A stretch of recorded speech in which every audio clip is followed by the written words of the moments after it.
Hi, everybody, and welcome to the SBI Summer Series on learning from shadows to spotlights in the age of social media. My son has decided to join.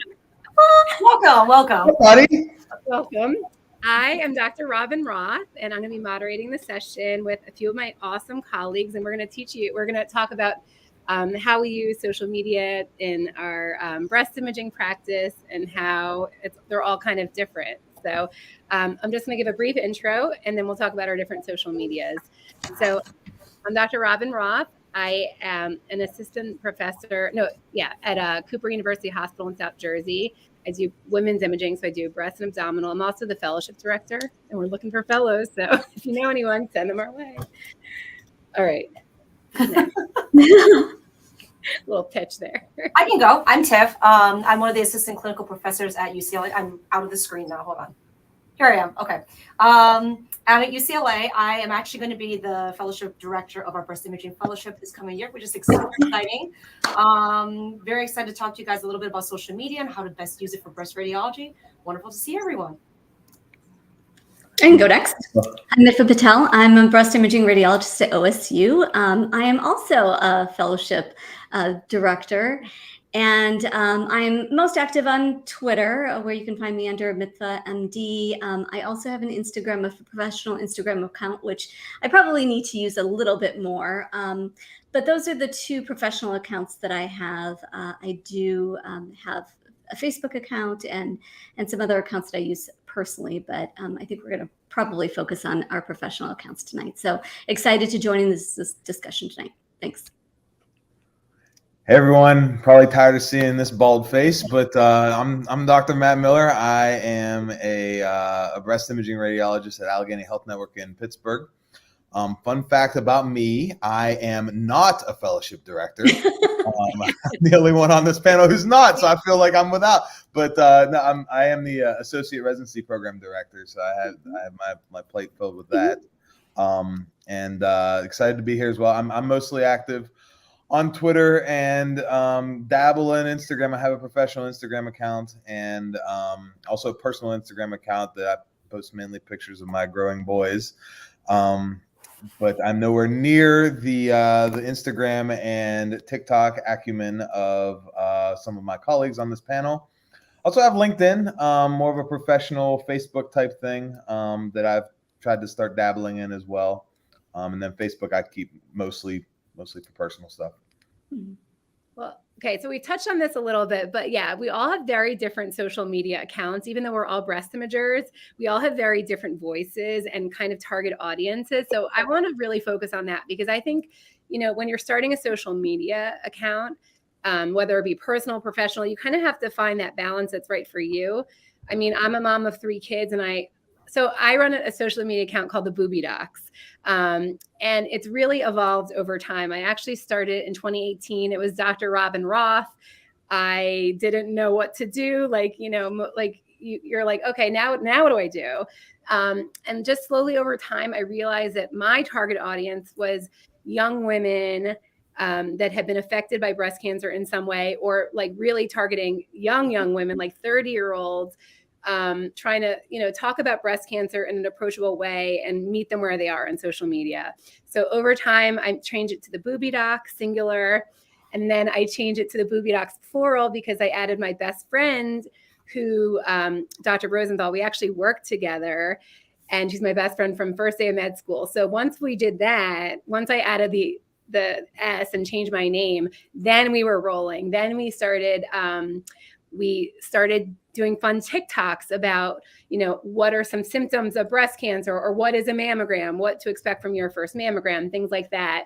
And actually it kind of got big pretty quickly. And we were on mainly because, we were. Just say you're a medical influencer. Yeah, I'm a boob influencer is what happened. And we kicked off Breast Cancer Awareness Month on the Today Show with Hoda and Jenna. And we were interviewed on Good Day Philly, and it's been like a wild ride. And another thing that we started was something called a podcast. We started a podcast called The Girlfriend's Guide to Breast Cancer, Breast Health, and Beyond. And really that's like where we're going is, and we have like 11 episodes and we talk to all members of the breast cancer team. So it's really evolved and it continues to evolve because actually my partner's left the building. She's off social media, at least for now. But I decided to keep the S because I love collaborating with everybody.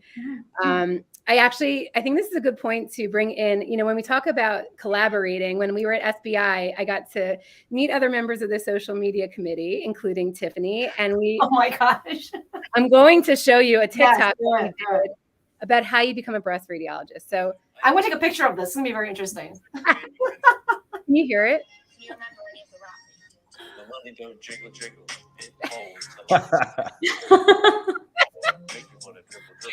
Oh my God, I love these moves. So good. You still know it, right? So that's kind of where we are. And it's been fun. So I'm going to pass it off, but that's my social media account. I think it's really, I love that you have really focused on patient education and you make it accessible for women. Tiff does a great job. I can just tell by following your Instagram account that, you really do a good job of, making sure that that students understand what breast radiologists do, and really, I love that you are a voice for students, and so they can understand what we do. Thank you. I'm sorry, give me a second. I've got a barky dog. So I actually joined social media. You have to figure out your purpose, right? I joined social media because as a fellowship director, we have a great program. I'm sorry. It's fine, Miva. It's fine. Yeah, a very barky dog. Your dog has something to say too. I requested my kids. I said, could you please put her somewhere else? And she's roaming the house. Anyways, so I started a social media account because I became the fellowship director, and the first year of the match we did not actually fill. And this triggered this event where I ended up meeting with the head of GME and, trying to explain why we didn't fill. We are a very small program. We're a great program, but it's a small program. And he basically gave me some really great advice. But what he said to me is, it's going to take a few years for your program to develop a national reputation. And I thought, I don't have a few years for people to discover our program. I need people to know now that we have a great program and I want them to join. And I looked into advertising. That's a lot of money. And for a small program, we just didn't have funds like that. So I started a professional Twitter account, really, first of all, to try to get people to know that we have a great breast imaging program at Ohio State. And then it sort of evolved, just like Robin, yours evolved. I think that I started to really get a lot also from being on social media, from Twitter, and just really engaging and collaborating and meeting a great people and a great community. So I think the first thing that I would tell people is really to figure out maybe what your purpose is, and then you can find your audience. Totally.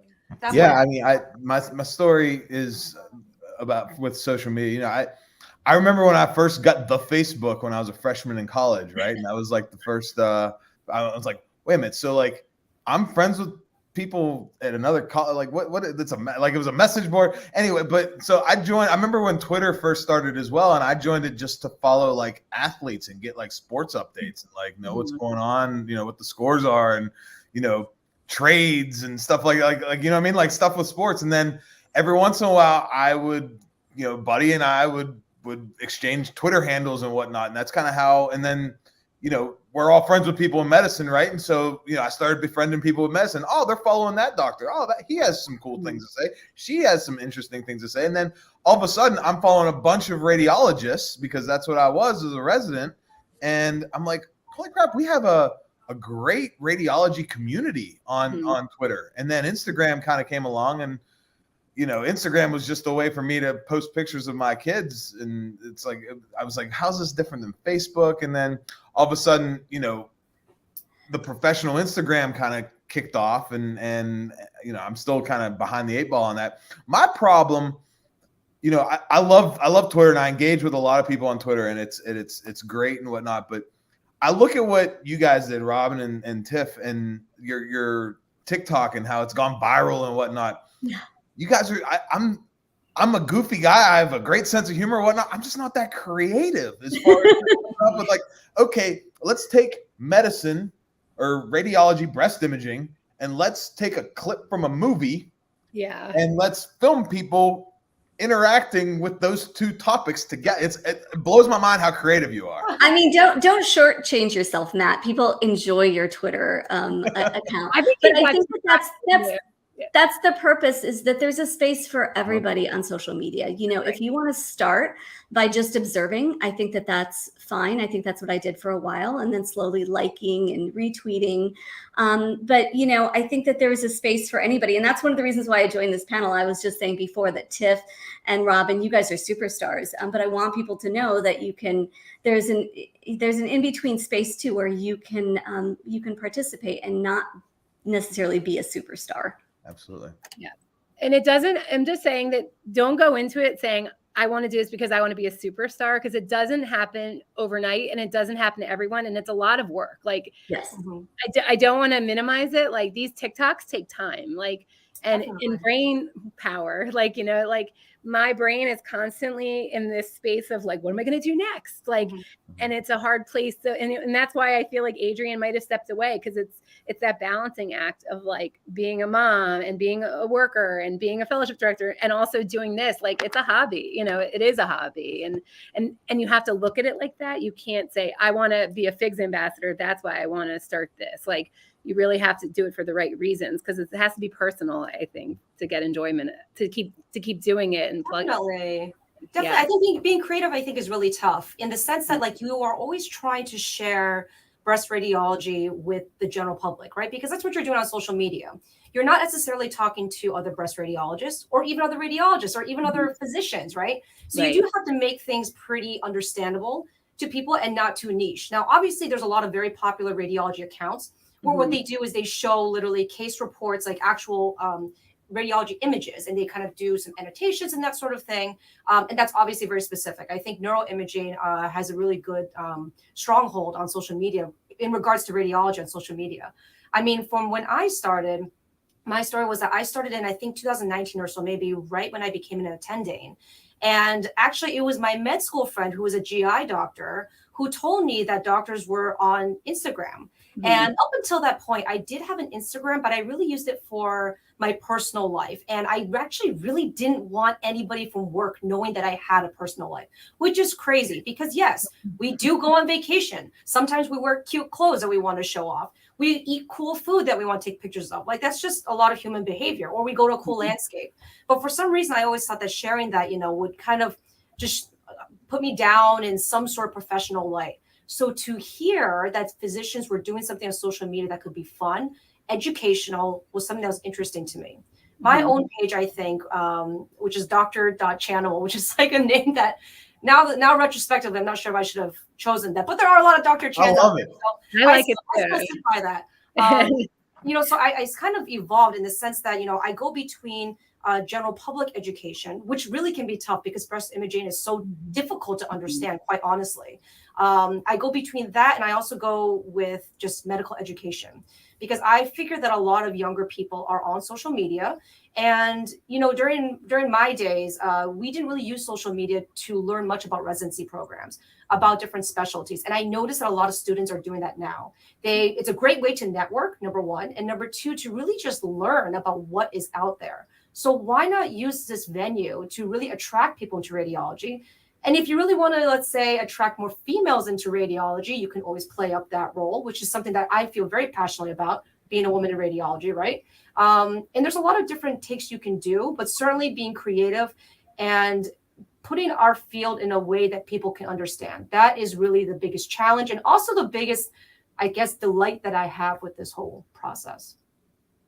Yeah, it's interesting. Like, you guys all brought up so many points. Like, I think it's always struggle, like, how much do you share? And I realize the more that I share about my personal life, like, the more I'm relatable and like I gain the trust of people that, you know, my followers. Like, I have a lot of we have a lot of people that have breast cancer or had breast cancer or their mom had breast cancer, and they're all like, when should I be starting? Tell me about genetic screening. So I do the things, like I kind of walk them through that. And I tell them about, like, my cousin's BRCA positive, and that's why it's important to me, and I'm Ashkenazi Jewish. And, so I kind of put my money where my mouth is.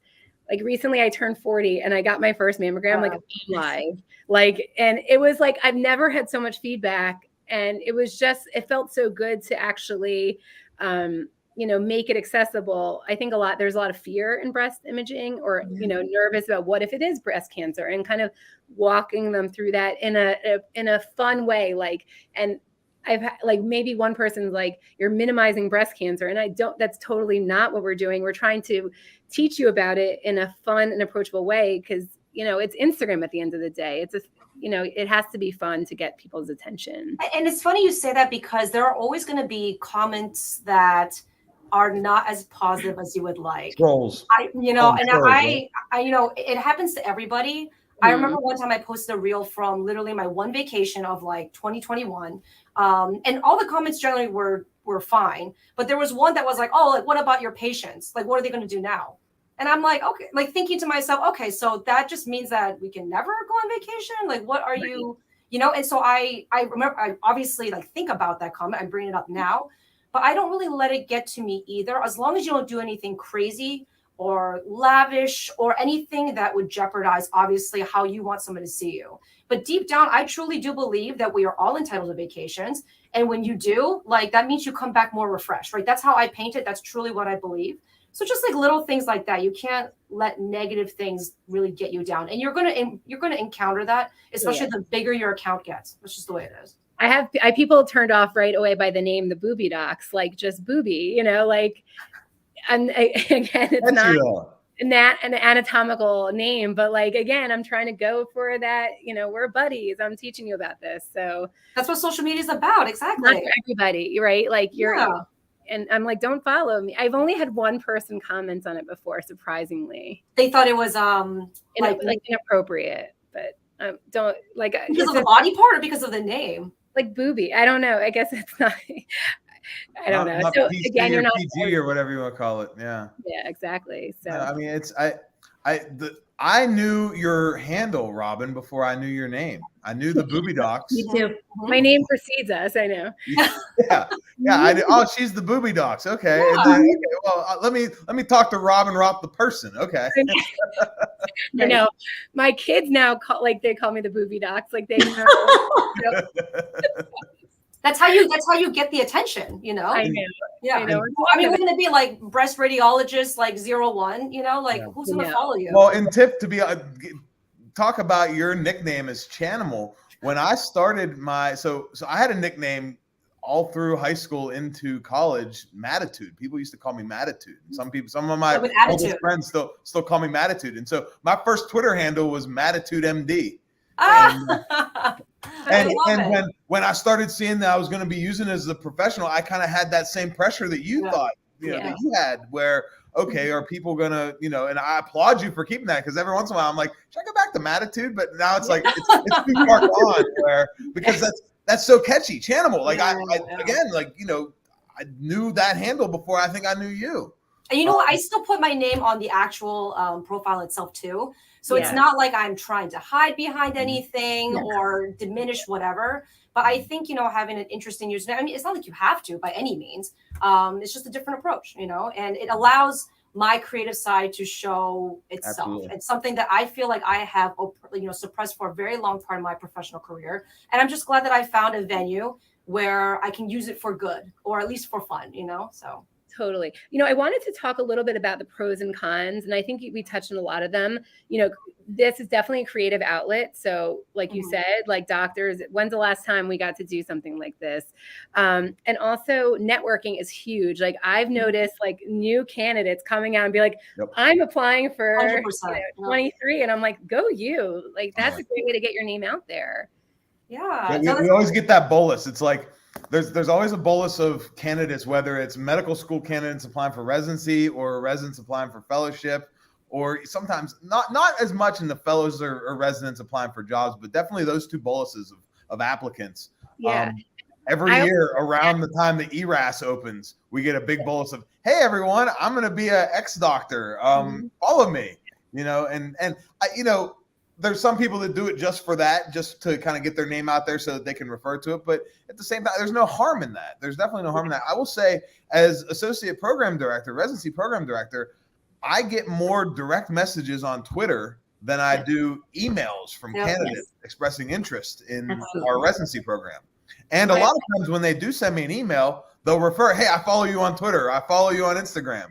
Yeah. And that's so helpful, Matt, because, I know that when we talk about virtual interviews, which really have replaced the in-person interviews, one of the main things that candidates always talk about is they can't get a feel of the program. They don't know what the culture is like. They don't know what the people is like. You really can't get that idea from 20 minutes or a 1 hour, meet and greet webinar. And so I think that it is helpful to be able to follow residents, attendings that are their accounts at that place, and really see over time, what are their concerns, what are the topics that that spark their interests. Are they speaking out for lactation centers and things that might be important to you? Are they really looking out for those things? So I think that is a really important thing that we can add with social media. And like you said, as fellowship directors, we also didn't match. And so I am hoping to find my candidate through, ways of social media. Like I have like a big webinar. And people can see, who wouldn't love to work with, Robin and have you as your PD, right? And so I think you can really get a feel of the person that way. So that's another thing that I love about social media. So, there's the aspect that you can go in, and that's very important for patient education. But, I think there's definitely people who are on social media that are on there for the professional development and for that community that you can build in radiology that's there as well. We actually, and I think just knowing your focus, and then you don't have to worry about getting the number of followers, is just really building that community. And so as long as you're getting the people that you want to hear from and that you want to listen to you is important, whatever your goal is.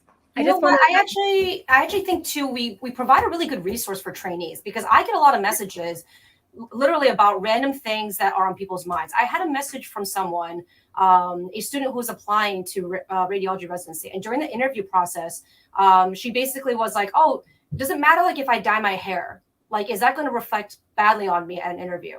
And I thought it was great that I was approachable enough on social media for her to ask that question. These are real things that I thought about that when I was applying, and there weren't that many people that I felt comfortable asking. And so for me, being that resource for a lot of trainees, not necessarily just about hair color, but literally, how did you decide that you like breasts? Like, do you regret not doing, more general radiology? Just really like honest, real questions. I think it's a great way actually for students to learn more about the field. On that note, like I get real questions from patients, like my mom had breast cancer at 45. When should I start my mammogram? And I'm like, all right, let's do this. We were trained for this. This is exactly right. And you're filling that void. If we don't step in, oh, you've got another cute one.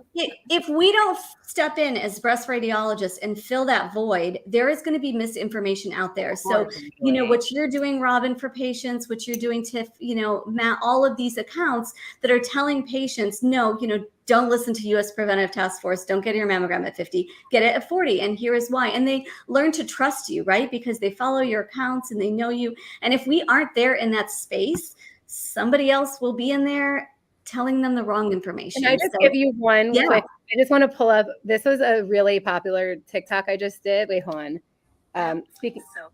So, Robin, it's been a while. What brings you in today? Yeah. Well, as you know, I just turned 40 years old, so I'd like to schedule my first mammogram. You don't have to worry about that till you're 50 years old. Oh, she doesn't watch this. Yeah. Using and conflicting recommendations out there, but actually all societies agree that starting mammography at age 40 saves the most lives. You're too young to get breast cancer. I'll stop there, but you get really trying to target those misinformations. Also, a big thing we do is I promote the self-breast exam. And since promoting the self-breast exam, we do feel it on the first. We've had 3 people message us and tell us they found breast cancer, like their own breast cancer. So it matters, This is where people find information nowadays. And if you don't believe us, just remember everything that's happened with the pandemic and the crazy things that people have thought about or asked you. I've had patients ask me, oh, if I get the vaccine, am I going to be magnetic? And I'm like, where did you hear that? And they're like, oh, there was like a TikTok about it. People are literally learning all their information from sources that we may not think are reliable, but it's still out there and it's accessible. I'm sorry, but patients aren't reading PubMed, and like we can have the best data and we need to have the best data for ourselves to make guidelines. But if you want to reach like the general public, this is a good venue to do that, quite honestly. You're absolutely right. And you were talking about the pros and cons, Robin, and you know, that's a huge con of social media. Like I remember reading one time that the best thing about the internet is everyone gets a voice. The worst thing about the internet is everyone gets a voice. That's so true. Right. And it's like, you know, you hate to say that, but it's true. You know, you have people out there, conspiracy theorists, you know, don't get a mammogram because it'll cause cancer. It won't, it won't detect, you know what I mean? Like these people, I shudder when I even say that because I don't want someone to replay that clip. But, you know what I mean? But it's there's so much misinformation out there that we as healthcare providers, like you said, Tiff, we have to, it's part of our responsibility to try to drown out some of that misinformation with actual literature-driven information where, you know, that's the proper way to do things for people's health. Definitely. I mean, there are thermography centers that have their own Instagram pages and they follow me, and I'm not really sure why, because I don't know, like, you know, anything that I say, you're not going to agree with me or vice versa. But the fact that they do exist means that we also have to exist as well, too. That's just the way it is. I get asked all the time, do thermograms. Like, can I do a thermogram instead of mammogram? I'm like, no. Like I have to. Really quickly on the comments. So Needy said, I was able to fill both unmatched fellowship spots as a program director last year within weeks, thanks to all the contacts through social media. Great mediums for sure. And also strong work for those TikToks. Thank you very much. All of them. Any other cons you guys have encountered? Or what should people be aware of or can like think about before they start their social media? I mean, you always have to worry about your reputation to a certain extent, right? I mean, it's going to be out there sort of forever. And I think that that's what a lot of people hesitate to start sharing is, you know, I've heard a lot of people just say, I'm a little bit nervous, and it takes them a long time to maybe make that first tweet. And then they learn that maybe nobody reads that first tweet, you know, and it's okay if you don't have an audience in the beginning. But that can be scary. And I think that, you know, you can take your time if you're just not comfortable but it is out there. They say the internet is forever, right? Yeah. I mean, you know, like I said, when I started, and no one likes to talk about it, but there's that thing called cancel culture, right? And it's when I started Twitter, I was a different person than I am today. I was, you know, a junior in college, I think, or maybe a first year medical student. Like, you know, like I said, I started it for sports. You know, I might have said some brash things or whatnot about a competing athlete of a different team or something, just because you know, just having sports talk or whatnot. And you know, I actually went back one night when I was on night float, when it was a light evening when I was light night float, sitting in the hospital at 3 a.m. and went back and read through all of my old tweets, making sure there was nothing on there that was, you know, even a smidge risque. And thankfully, I probably deleted like 2 tweets or something. But you know, there was nothing. I've always been a good person, but at the same time, you know, there is that risk of people misconstruing something that you said and going back later. Would you guys advise a professional and a personal account? I think so. You know, I struggle with this. Like I have a personal account too. I post a little bit about my kids, but not a ton. Like I definitely overpost on my personal. So I do think it's better. You have to remember that like once it's like open and public, it's like, we'll be open and public forever unless you want to shut it down. So I think there is a role for having a personal and a private, professional. What do you guys think? I think so too. I mean, I have both because I started off with a personal, like, I don't know, in residency, like many, many years ago. But now, ironically, I feel like I spend most of my time creating content for my professional one. Me too. And now, I don't know, maybe my life is not as exciting or something, but now the intersection, that Venn diagram or whatever, is getting closer and closer, where the things that I enjoy in my personal life, I feel comfortable, putting on my professional life as well too. I'm the To be same way. honest, Like, it was just Father's Day and my husband's a radiologist. I'm like, I'm going to post that on my professional because it's just me and it's my family. And, it makes sense that we're both radiologists. And I do think it's tough in medicine. I mean, every other industry has generally a strong social media presence. And I feel like it's been hammered within the medical community, not just radiologists, but all physicians and maybe nurses and PAs and stuff too, that your only identity is a medical doctor, and that you really should hide everything else. And I think that, to a certain degree, we have a different responsibility to people than any other industry. At the same time, as we all have learned, sharing some personal stuff about ourselves makes us a little bit more approachable. I do think that, when I have a doctor, because I obviously am a patient at some points in my life, right? When I have a doctor that I can really vibe with, that I feel like can understand my concerns and doesn't make me feel stupid or silly for even considering this, like I'm going on vacation after, like if I have a patient who says, oh, I'm going on vacation, but I need a breast biopsy, and they're like, well, can I still go on vacation first? I don't want them to feel bad for asking that, right? Because maybe they were planning this vacation for like weeks, and I don't want to feel like they don't care about their health because they're going on vacation. So it's little like human aspects like that I want to convey on social media, because that's how we're good doctors. Otherwise, we'd just be like scientists that are in a lab that don't have to work directly with people. And we really do work with people all the time.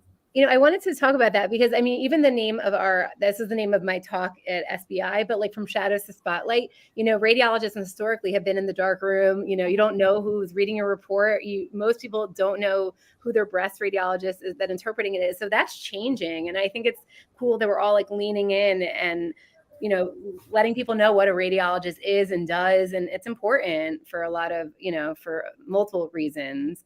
And even, just keeping the field young and active. And actually one avenue that we haven't really discussed yet, but it kind of goes along with that, is the fact that there are campaigns, there are social media campaigns. We talk about, individual creativity or whatnot, when we all band together and have some type of a hashtag campaign, it creates even more awareness. And one of the campaigns I remember when I was, first getting into medical Twitter was hashtag Rads Have a Face. And every once in a while, people will talk about that. And it's basically, combating that stigma that, radiologists sit in a dark room with, drink their coffee and don't see the sunlight for the whole day. Right. Which there are some radiologists that do that. Right, and that's fine. That's a minority. You know what I mean? So that was a big campaign. Rads Have a Face, to kind of dispel that stigma. And I think, it made some people that might have been considering radiology even more interested in it, because, they see these different campaigns, or, other things. For breast imaging, we did end the confusion last year. Hashtag End the Confusion, talking about, the different screening recommendations of different organizations and whatnot. And, anytime we can kind of collaborate on these things, it makes us even more effective as social media users. And I think we need a hashtag. Like, what we need, like a group force.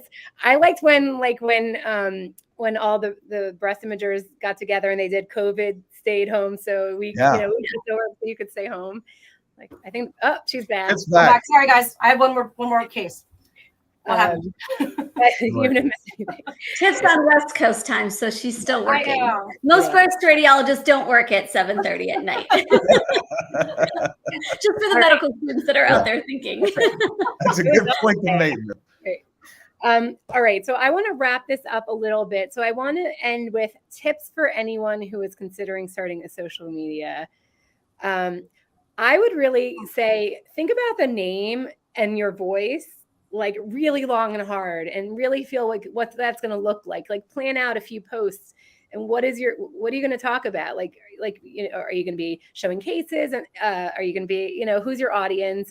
We all have very different audiences, and yours could be like, if you love cooking or you love New York City, like think about that. Like and this is another one. And I actually talked to someone about this recently, but they were going to start their social media about like Dr. Red NYU. And I said, don't do that, because yeah. you're not always going to be at NYU. Yeah. And you don't want to have to run every post you do by NYU. So don't do that. Like, be NYC doc, like Yeah. really think about that, because once you do that, then you're stuck and you can't get out of it. And you might run into some legal trouble down the road. So don't do that. So you're not always going to be at your same institution. You're not always going to be, think about the long term. You may have kids one day that you might not, now. So things change. So think about the long term. Definitely. I think just figuring out your purpose, and that's how you build your community. So I would say don't focus on the number of followers. Really it's really the amount of engagement that you're getting. So so pick the people that you follow wisely. Don't just follow anybody, but really look for the content and interact. So I know that in the beginning it might be really it might be intimidating, and so it's okay to just observe for a little while. And then you can start liking and retweeting. But really, to get the most out of social media, I think you do need to engage. So comment back, retweet, direct message people. And that's really where you're going to find most of the rewards for the time spent, I think.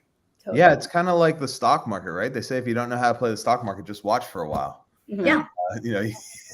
I remember reading that somewhere, but no, I think if you're just starting out, it's good to kind of take it slow a little bit. You're not going to be Kim Kardashian tomorrow. It's going to be one of these things to where, figure out what your goal is and you might not have a goal, but if you do have a goal, figure that out and kind of cater, what you're looking for as far as interactions go. If it's radiology, if it's breast imaging, and you're trying to figure out who to follow, get on the main organizations, ACR, SBI, RSNA, Rank and Ray, because they're always constantly like tweeting and posting things from, different well-known radiologists or radiologists that use social media. And then, you almost fall down a rabbit hole. Let's see what this person's saying. Click on their profile and see, and then they're interacting with people. And then, I kind of agree with that. I have something to say about that. And that's how you jump into the conversation. We're all approachable, everyone behind the keyboard, everyone's approachable. Right. Mm-hmm. And so, if someone reaches out to me, hey, Dr. Miller, I saw, this tweet or, this webinar, I thought this was great. I'm going to respond. It might not be for a day or two, but I'm going to talk to you and, we'll develop. That's how you develop relationships and develop mentorships and whatnot. So, yeah, my biggest thing is, get on there and don't be shy. But if you're getting intimidated, just watch for a little bit and then kind of have focused effort. Yeah. I mean, I think that, coming up with content can be very intimidating. And I want everyone to just realize that we all have a lot of interesting dimensions to ourselves. So for instance, I am a breast radiologist, but I also don't want to just post about mammograms, ultrasounds, and MR all day, right? So I want to talk about radiology in general as much as I can. And then beyond that, I mean, I'm a doctor, right? So we should be talking about getting into med school or, thinking about biology or whatever. And then outside of medicine even, right? Like I'm engaged to another physician, so I can talk about physician couples. I can talk about being a first generation Chinese American. There's many aspects about you that people want to know about. So don't feel pigeonholed to only talk about this one specialty or whatever specialty that, you are most interested in. And I think the most important thing that I want people to know is that it should be fun and not stressful, because our jobs already are very, very stressful. We have hoops that we're always trying to jump through. And I don't think I'd be doing social media unless I found it to be interesting. Mm-hmm. Yes, sometimes I get stressed out thinking of a good, real idea. But then when I kind of take a step back and I'm like, Tiff, no one's forcing you to do this, Right.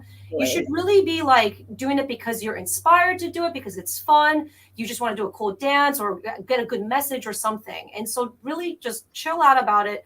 If you don't want to do it today, think about it tomorrow. So it really should be fun for everyone. True. And I go at your own pace. I used to be I need to post 3 times a week or I'm going to lose followers. No one cares. Go yes. Realize actually when I post less, I get more likes per post. And so it's actually more efficient and I can put out better content. So for me, posting 3 times a week isn't so realistic. It is a lot of work. Mm-hmm. And also I'm going to say, it's also hard balancing all these platforms, right? Like I just got into Twitter and I really I was so focused on Instagram, and then I got more followers on TikTok overnight. I was like, what am I doing here? I should be on TikTok, But again, it's like really trying to find that balance. And then I actually have some med students that work with me on my Twitter, where we like kind of draft, like for instance, for Twitter, we'll pick a theme for the week. Like let's focus on risk factors for breast cancer, and then we'll kind of work on them together, and then they'll tweet them out, and we kind of draft them together. So again, there are lots of students also really willing to work on it, and give them a topic and they'll do it. So and that's a good thing too. I think that I think Matt was talking about this. It's just like comparing yourself to other accounts.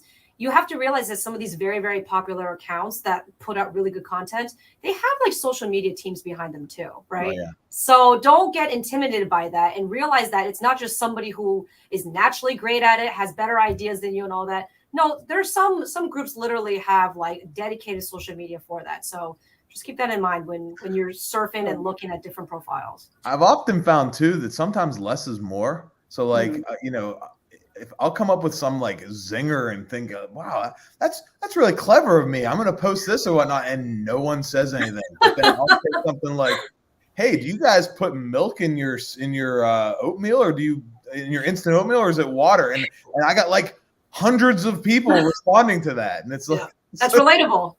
Yeah. You know what I mean? Like, so it's like, don't get discouraged. Sometimes I'll get discouraged, and I try not to. Like, I can't wait to see what people think about this, and then no one. Okay, well.